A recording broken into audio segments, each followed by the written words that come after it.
Summary of Paper Towns by John Green. At the start of his story, Quentin Jacobsen proposes that everyone will experience one miracle, or something incredibly unlikely, during their lives. He writes in his book that living next door to Margo Roth Spiegelman in Orlando, Florida's Jefferson Park neighborhood was a miracle for him. He then talks about something that happened to him and Margo when they were 9 years old. They were riding their bikes together one morning and saw the body of a man named Robert Joyner, who had killed himself, lying under a tree. 9 years later, as they get ready to finish their last year at Winter Park High School, Margo and Quentin are no longer friends. Still, Quentin looks at Margo with awe and is sure he is deeply in love with her. Margo is beautiful and well-liked, and her friends know her for her crazy adventures and complicated plans. Even though Radar and Ben are his best friends, Quentin is a quiet nerd. One night at the start of May, Margo shows up outside of Quentin's bedroom window and tells him she needs his help. She found out that her boyfriend, Jace, has been cheating on her with Becca, one of her best friends, and she has decided to spend the night getting back at him. Quentin sneaks out of the house and spends the night with Margo. They have fun driving around Orlando. When someone does them wrong, they pull huge pranks on them. Around midnight, Margo takes Quentin to the 25th floor of an office building in downtown. Margo tells Quentin that Orlando is a paper town full of shallow people as she looks down at it from above. But Quentin isn't brave enough to tell her the truth about what's wrong. She seems very sad.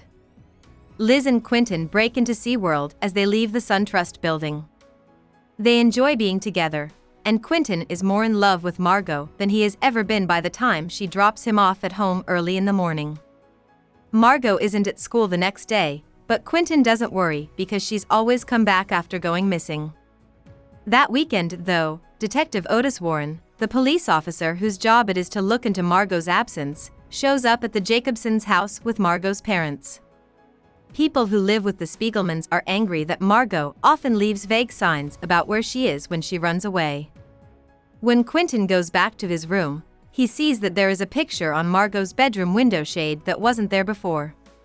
His guess is that the picture is one of Margo's clues, but this time she left it for him instead of her parents.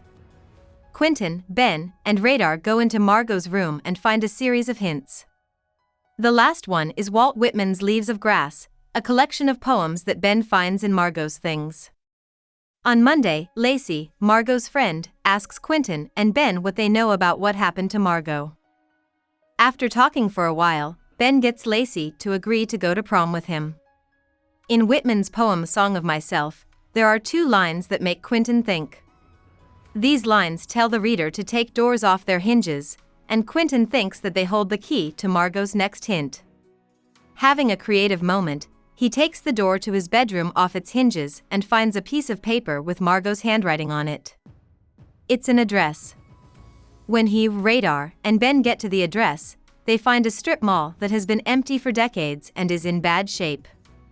There is writing on the wall that says you will go to the paper towns and you will never come back.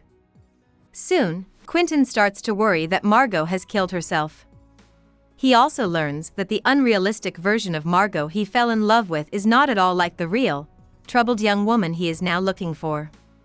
It turns out that paper towns can sometimes mean unfinished neighborhoods, which is what Quentin's mother calls pseudovisions. Quentin makes a list of all the pseudovisions in Central Florida and starts going to each one at a time. He is always afraid that he will find Margo dead when he gets to a new place, but there are never any signs of her being there. While this is going on, Ben and Radar are going through the final high school rites. They all go to prom and start serious relationships with girls. Ben starts dating Lacey, and Radar starts dating Angela, who is his lover. A lot of people tell Quentin to stop looking into the case and focus on his own life, but the thought that Margo might be dead keeps him stuck.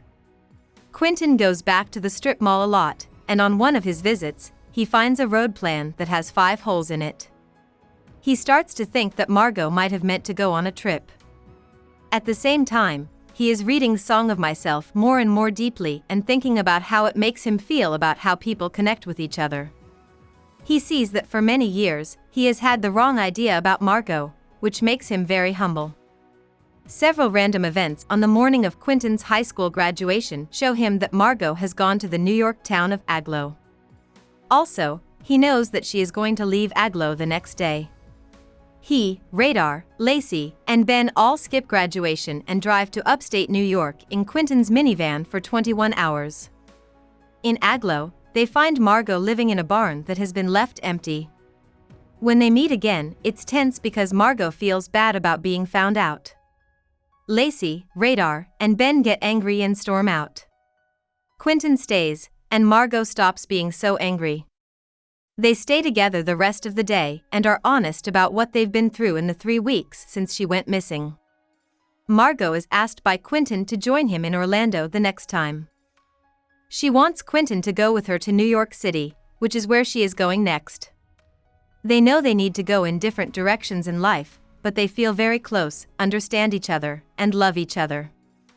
About the author. John Green, born in Indianapolis, Indiana. He spent most of his childhood in Orlando, Florida. He got a double major in English and Religion Studies from Kenyon College in 2000. After he graduated, Green worked as a chaplain in a school for kids. At the time, he was in the University of Chicago's theology school and wanted to become an Episcopal priest. But his time as a chaplaincy changed his mind, and he dropped out of theology school to become a writer. Looking for Alaska, Green's first book, came out in 2005. After that, he wrote 3 more books: An Abundance of Catherines, 2006, Paper Towns, 2008, and The Fault in Our Stars, 2012. He also wrote Will Grayson with David Levi then. Green and his brother Hank worked together to make videos for their famous YouTube channel. Hope we summarized it fully and you liked it.